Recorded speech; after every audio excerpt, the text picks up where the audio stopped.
Dan Griner, Probable Cause. It's December 3, 2023.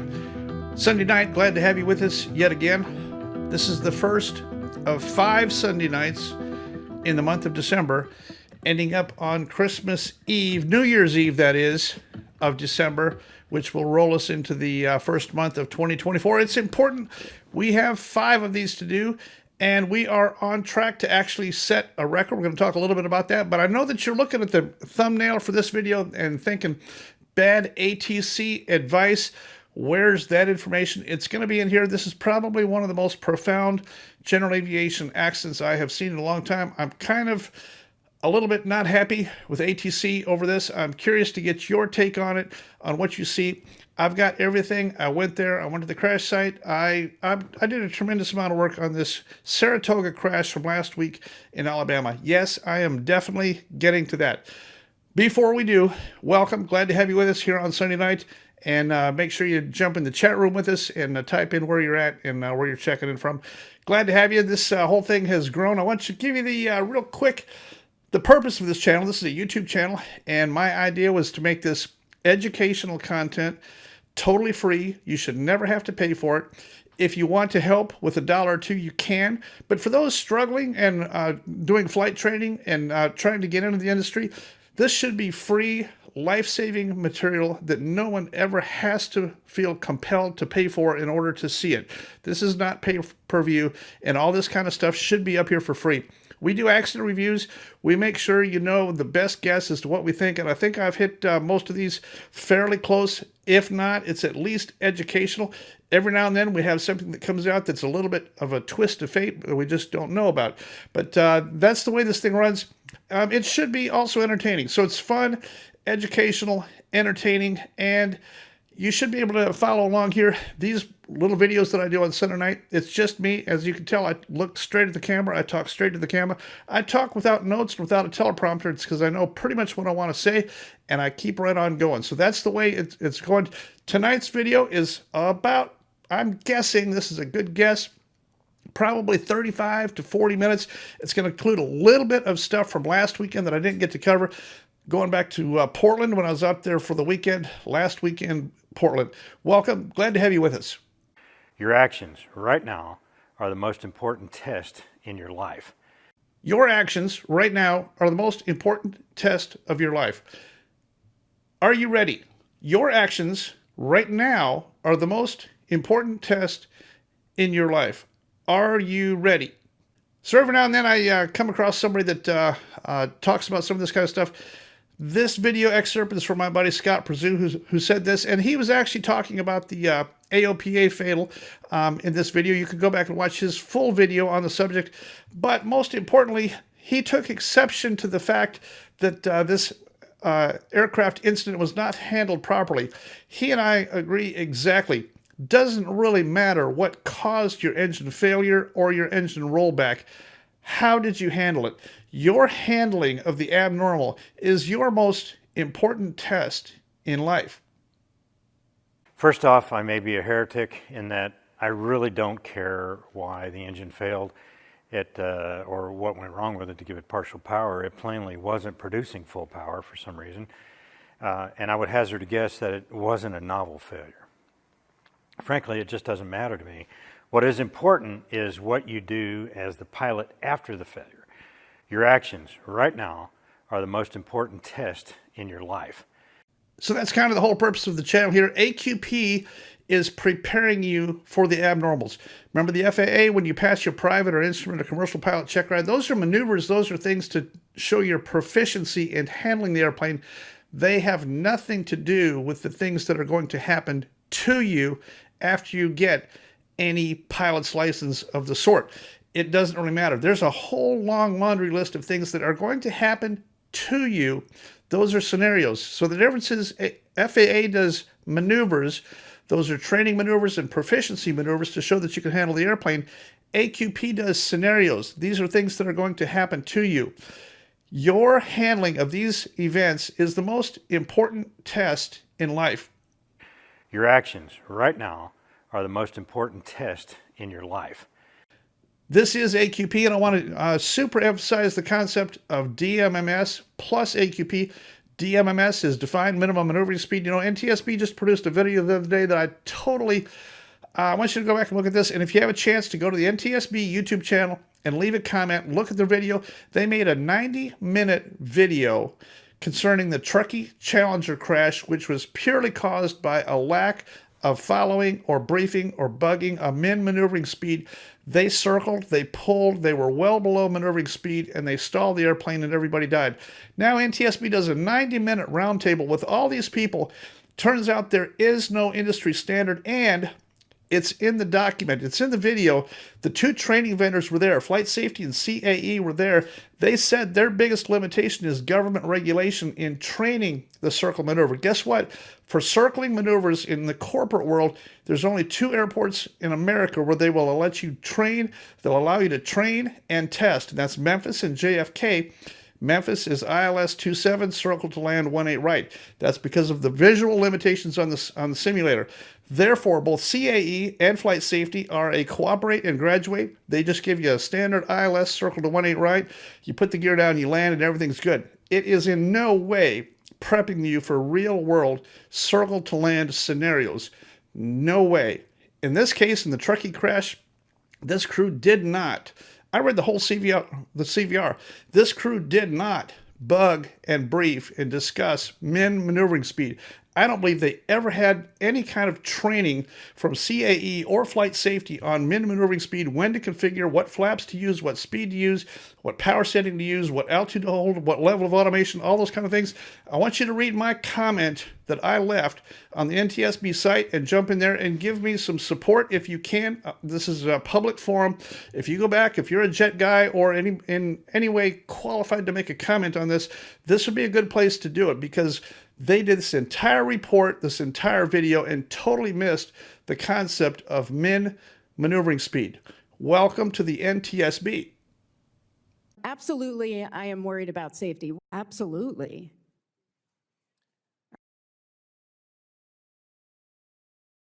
So just a little bit of catch up. I was out in Portland. I got to stay with some friends of mine out there.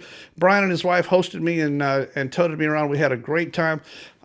In the process, we stopped by the crash site of United 173. This is the United Airlines from a long time ago that ran out of gas. I've always wanted to go to this location.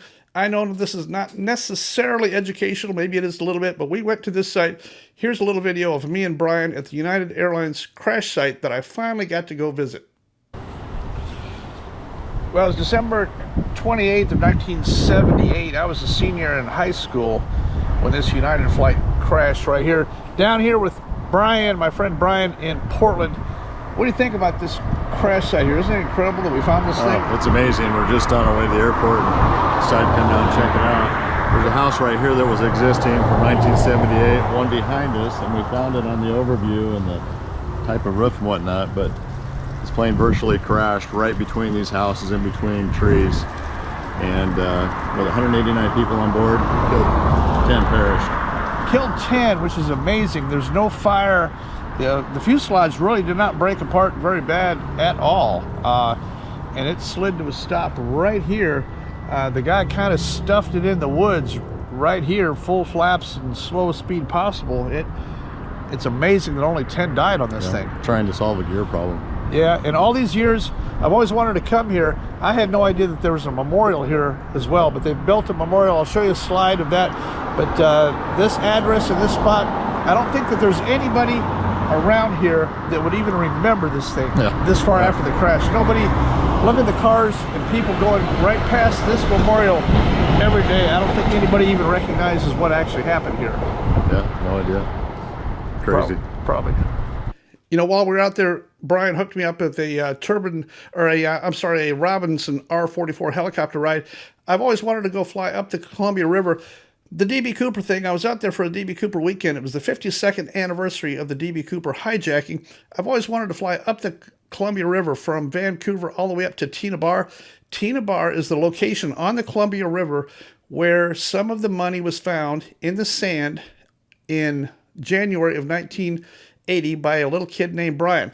So all these things that you've heard, that it was a dark and stormy night and that the terrain was too rugged, and all this kind of stuff is mountainous terrain and inhabitable and all those kind of things are simply not true. I want you to take a look. I'm showing it to you now. This is the helicopter ride up the Columbia River, and right here is the spot where the money was found. Look how flat it is around here. This entire Columbia River basin is totally flat. You know, while I was there, we got to do a couple things at the museum. There's a fantastic museum that I want you to see here. I'll give you just a couple clips from this thing here. But both the Fort Pearson Museum, they got the stockade. This is the original place where the fur traders and the Indians and the settlers all met on the banks right there. In about 1820 and 1830, they had a stockade and a settlement there for the purpose of trading. That settlement is now reenacted. There's no original buildings left over from that day, but they did build a reenactment that you could go inside. A fantastic opportunity to go back in time. All these blacksmith shops and kitchens and working things inside here are all totally open, and you can go inside. So there's two aspects here. One is the Air Museum, the Pearson Vancouver Airport Air Museum, which is a fantastic deal here. This has to do with the production of spruce. Spruce is the wood that they needed for World War I and World War II to build airplanes. And they had to bring in the U.S. Army to man the mills to produce enough spruce to get the job done in Vancouver. So here's my setup for the tour group that we ended up with on Saturday morning out there. I'll show you just a few seconds of that. All right, down here at Pearson Air Museum with all these knuckleheads that had no social life and nothing to do on Saturday morning to come down here. So I appreciate you guys showing up. I'm going to talk just for a minute about D.B. Cooper and then National Park Service. National Park Service has graciously agreed to host our group here today, take us through the museum.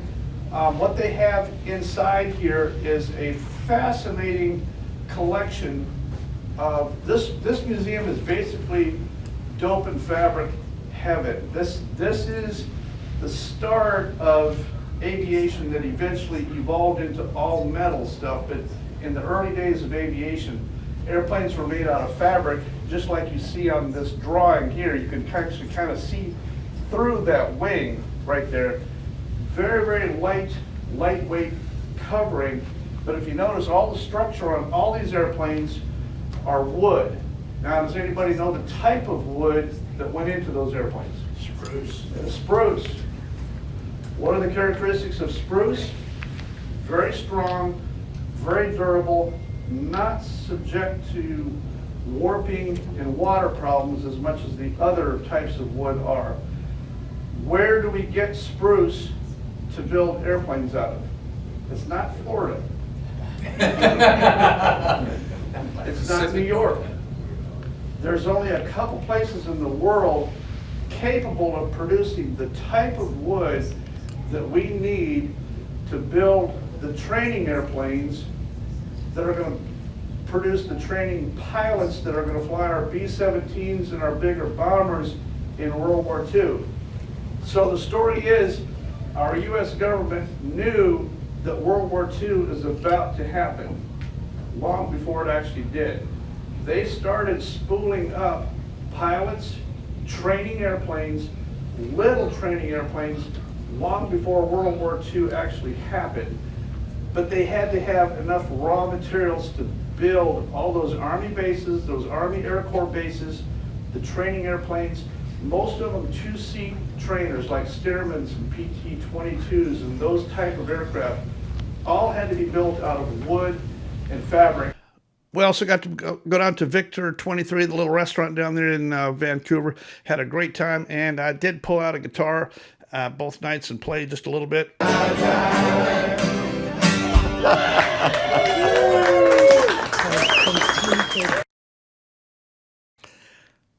Okay, things got a little bit out of control, but we did have a great time. That was Portland. Glad to be back, and I made that very short video when I got back last weekend, and now we're all caught up. We're back to tonight.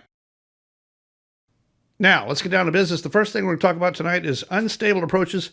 There's been a rash of them.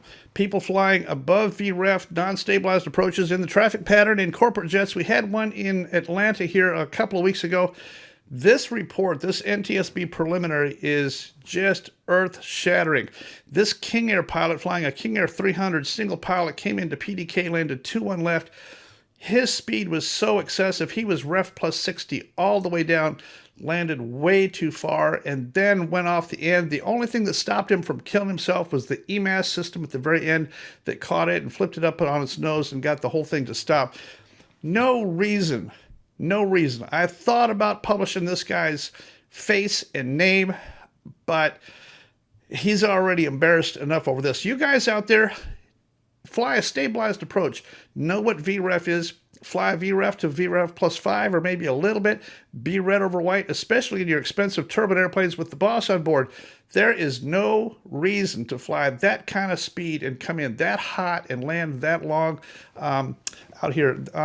My friend Laura Savino just did a video on unstabilized approaches and non-stabilized approaches. She had an interesting take on her YouTube channel on a couple other ones in the subject of non-stabilized approaches. I want you to go over to her YouTube channel. Here she is, a real quick snippet of that. Her talking about unstabilized approaches and a couple things I learned after watching her video about the Cali accident from American Airlines a few years ago. Very interesting channel. If you can, go over and take a look at that. Unstabilized approaches is a big deal for both our little general aviation guys and our corporate guys and our airliner guys. There is no reason to fly a non-stabilized approach when it matters. Now, it's okay to turn left and stay high and land your little 150 if you want to stay within gliding distance of the runway. That is okay, and that's a skill set you need to have also. But you also need to be able to adjust pitch and power, fly red over white, and fly VREF all the way in if required to do that. That's a skill set that you should have. I'm going to take a quick break and talk about schedule real quick. We've done everything all year long, at least one or two things per year, including the month of December. Let's talk about into 2024. January 20, I'll be out in Denver. The old Denver Stapleton Control Tower is having a party here. Here's the graphic for it. This is EAA. It's going to be a fantastic night out there. January 20, come on out. Here's the contact. Contact them for information, not me. And see you out there if you want to. And then in February, I'll be at Nebraska on February 20. That's a luncheon. I'm speaking at the Crop Dusters Agricultural Applicators Convention out there. I'm not much of a crop duster. I'm not sure why they want me other than my entertaining value and my good looks. That's kind of a joke. But anyway, I'll be out there. I think on that particular trip, I will be out there for 2 days. So anyway, stop in and say hi if you can. That luncheon, I think anybody can buy a ticket to that. And then the next month in March 16 is a Saturday down in Florida. They've combined like 2 or 3 EAA chapters down here for another lunch deal down there. And I'm going down there to speak in March. That's January, February, and March. Real quick, let's talk about gas prices. I think gas prices are kind of trending down. They have to. They've been outrageously high.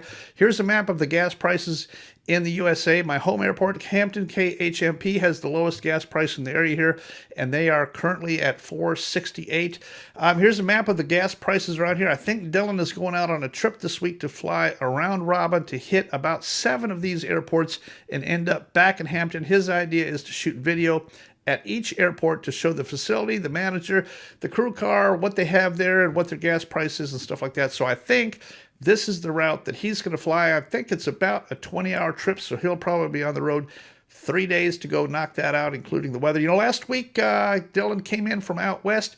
He ended up in Alabama. The sun was going down, and he ran out of daylight and ideas at the same time. He landed at a little airport in Alabama that had absolutely nothing, not even an open FBO, no water, no restroom. Spent the night in his airplane in the back seat. Now, he was fine. He had a sleeping bag and a jug of water. He was totally fine.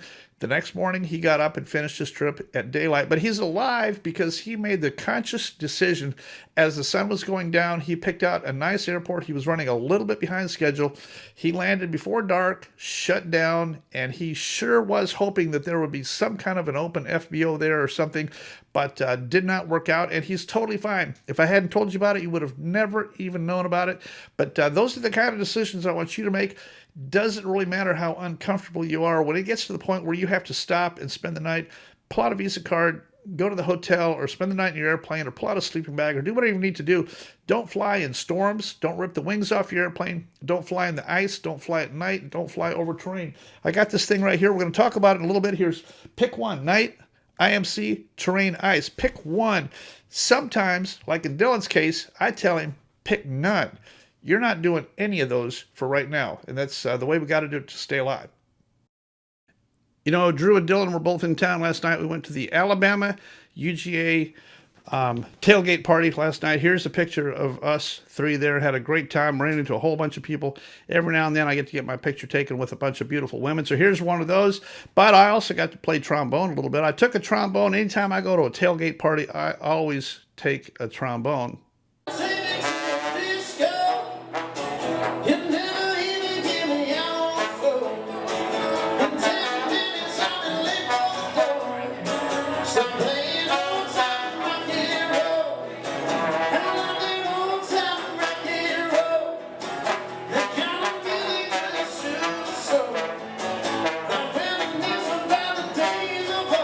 So now we're getting down to the nitty gritty here.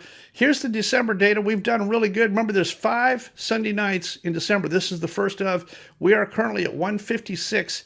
If we can stay below 168 for 2023, we will set a record. That's 14.0. Here's the data. Here's the PowerPoint for this thing. I am trying like crazy to get us to stay less than 14.0. It's never been done. In the year 2020, we should have been at 17, but it's gone 18, 17, 16, 15. This is our year to break 14, and next year is our year to break 13. I sure would like to see us break 14 for the year. Try to stay alive in your airplane out there in the month of December. We have allotted 12 general aviation fatals for the month of September to still break the record. I don't know if it's going to be possible or not, but I sure hope it is. Let's try to be more careful. I'm going to jump in here. That's December. I'm going to talk about November. Let's take a quick look here and go backwards here for the month of December. And I'm going to show you on the sheet here. This is November. And let's take a look at the ones that we have to talk about here first. We've already talked about the Mooney in Texas, November 1204 X-ray. That's a DMMS fatal. We've already talked about that. 17 Delta Tango. That's the SR-22. A CFI and a student, new owner on board, Nathan Finney, 32 years old. That's a DMMS fatal in the left-hand, climbing left-hand turn, and they're both dead. Too low to deploy the chute, and they're both dead up there in Indiana. The next one, 850 Juliet Hotel. This is Randy Stieberg, and he's age 60, and his wife.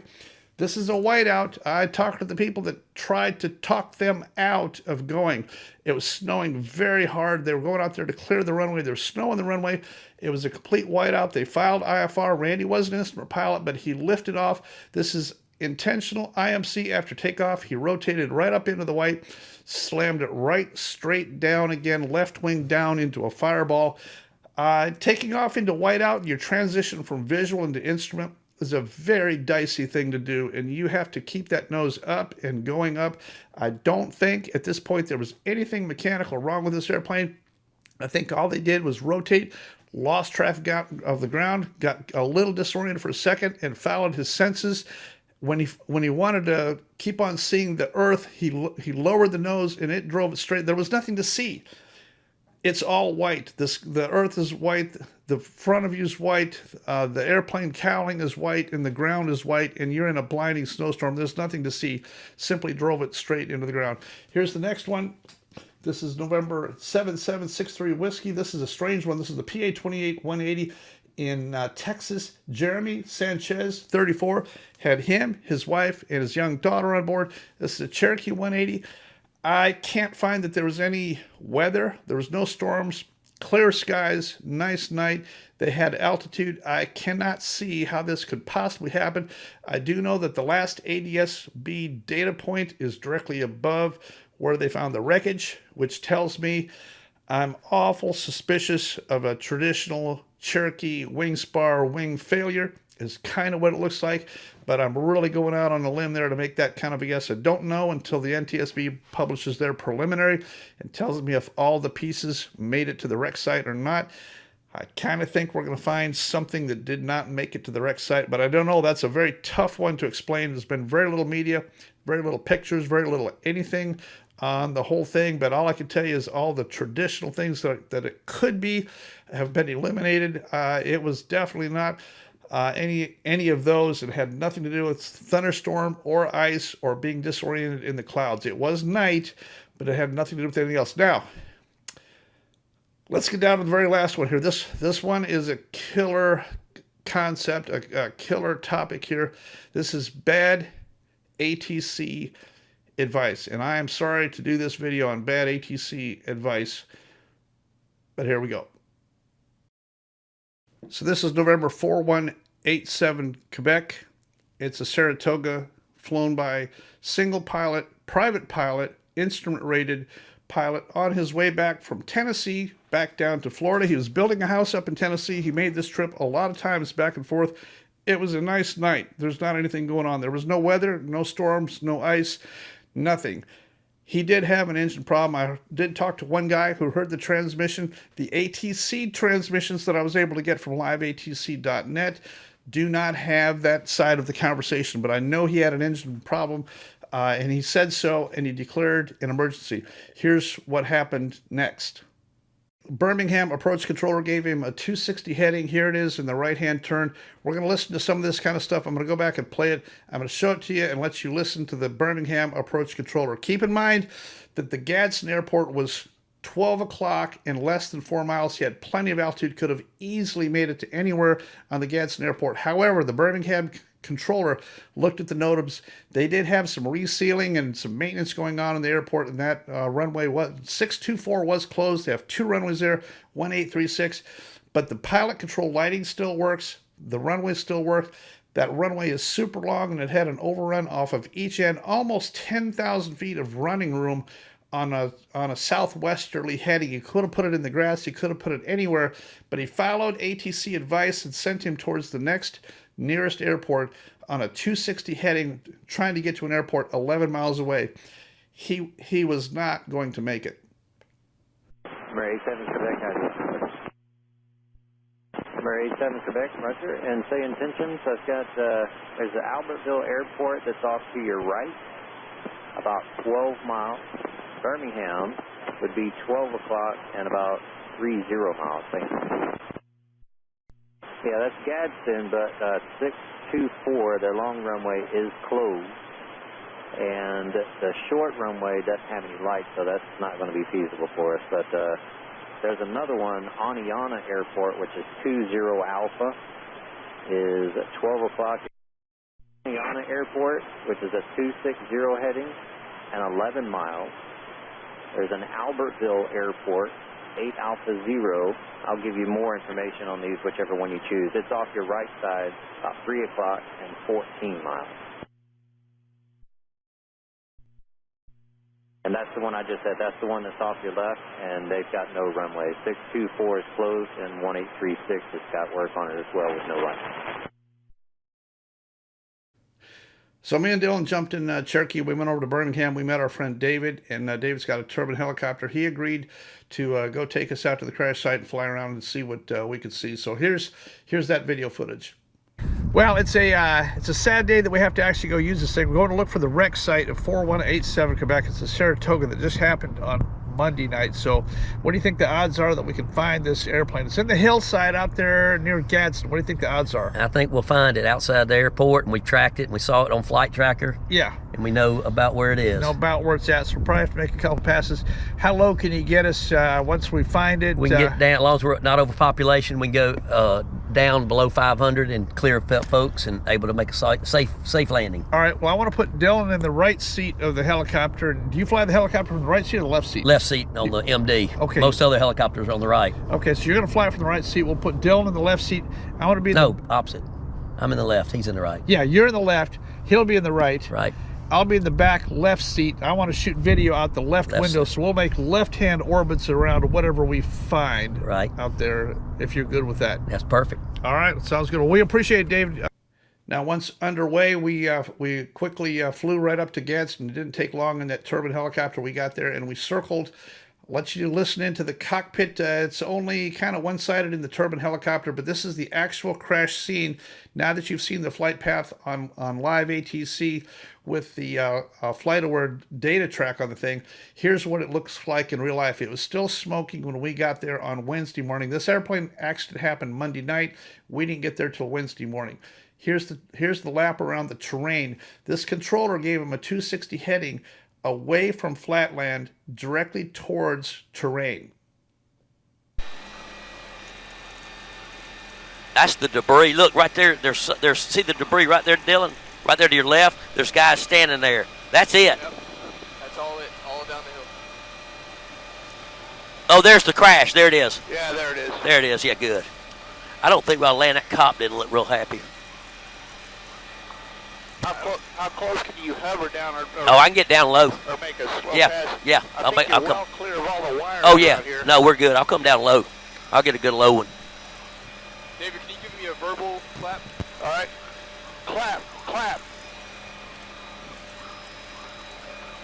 All right. Yeah, I don't know if they're going to like it if we land. Yeah, I'm not going to land with a cop there. We'll get a good low pass here.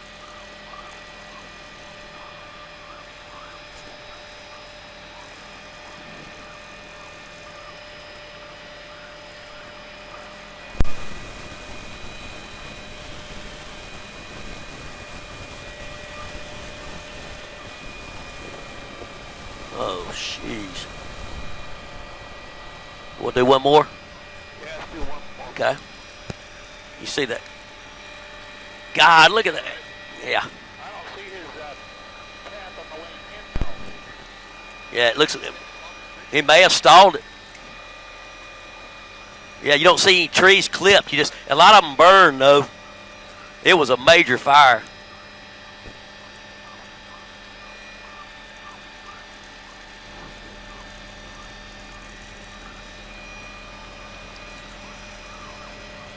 Okay, I'm gonna get a good low one this time.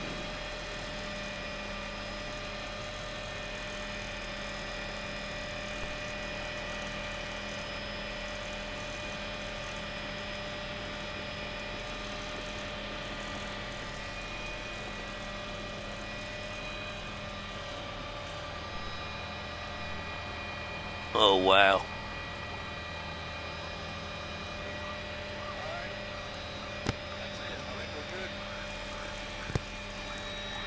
You, yeah.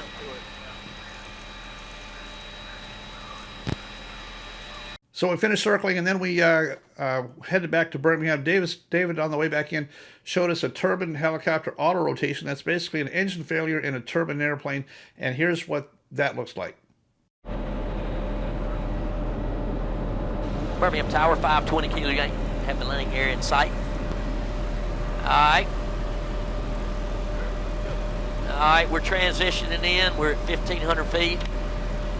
And they're keeping us out of the traffic. So helicopter, the great thing about us, they keep us out of their traffic. We're just slowing down, have our landing area in sight. They got to stay in south of center line. And one of the nice things about the helicopter, we don't have to wait for the planes, and they want us out of their way, and we like being out of their way. How high are we right now? We're about 800 feet above ground, and we're doing 101 knots. And once we set up for our landing, we'll be doing about 60 knots. And still, if we lost an engine, could do a safe auto rotation. As long as you got 500 feet and over 40 miles an hour forward speed, we're still at a safe auto rotation speed. Coming in, and we're going to aim for that side taxiway Golf.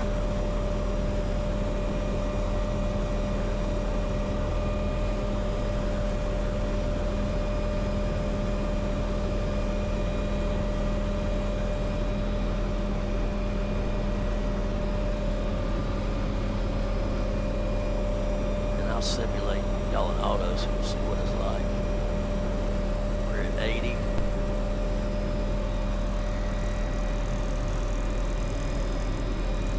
Alright, if we lost our engine right here, this is it. We'll drop our collective. We'll keep 60 miles an hour.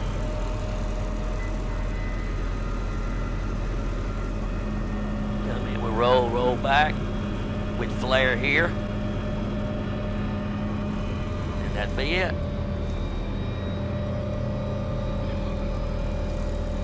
You'd want, well, on the NOTAR, you want 20 knots forward speed because it doesn't give you much tail rotor authority because you lose it. So they want you to hit with 20 knots and slide.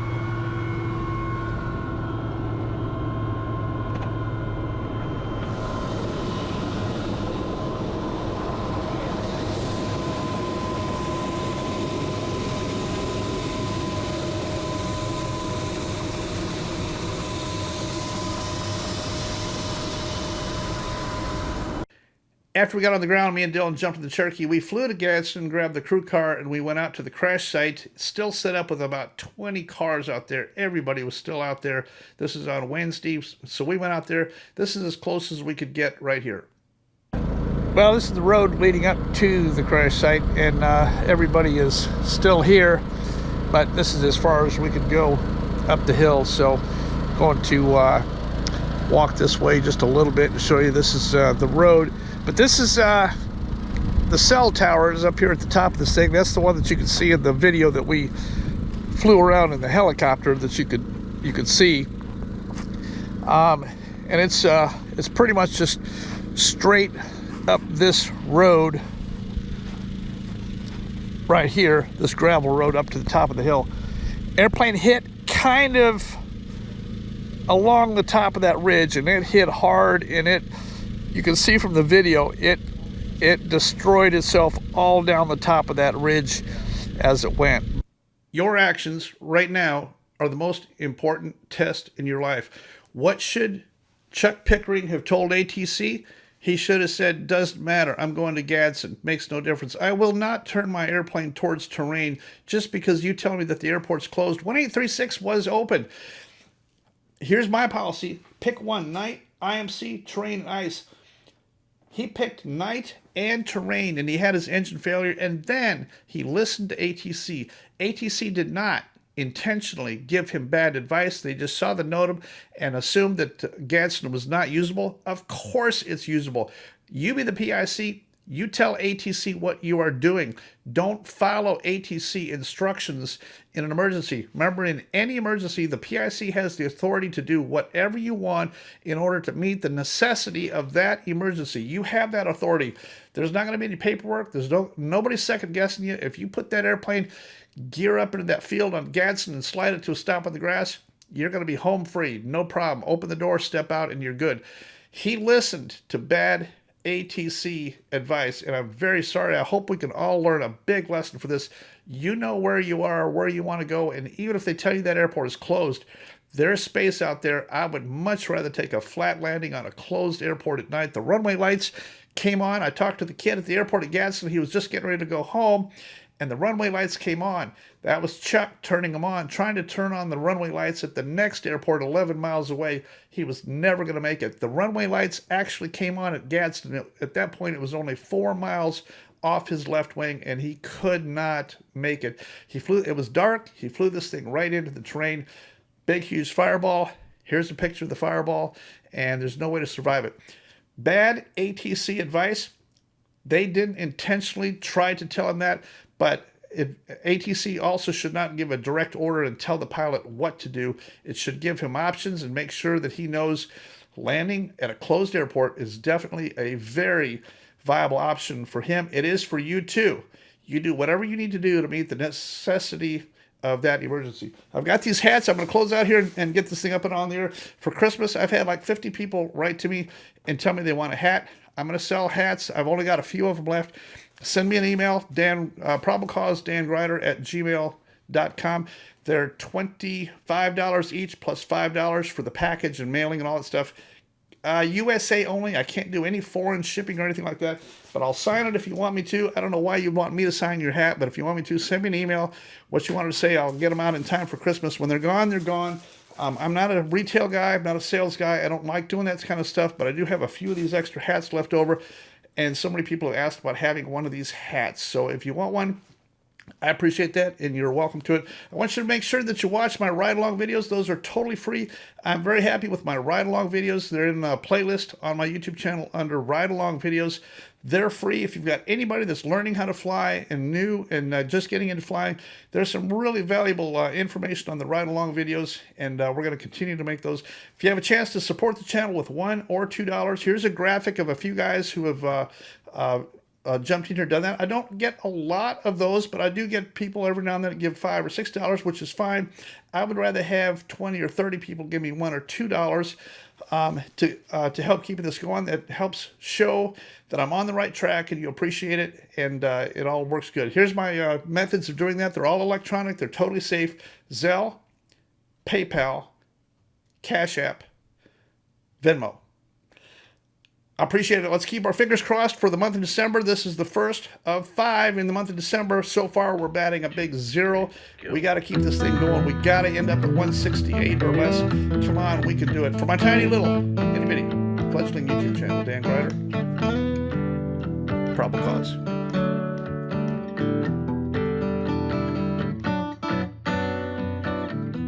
Your actions right now are the most important test in your life.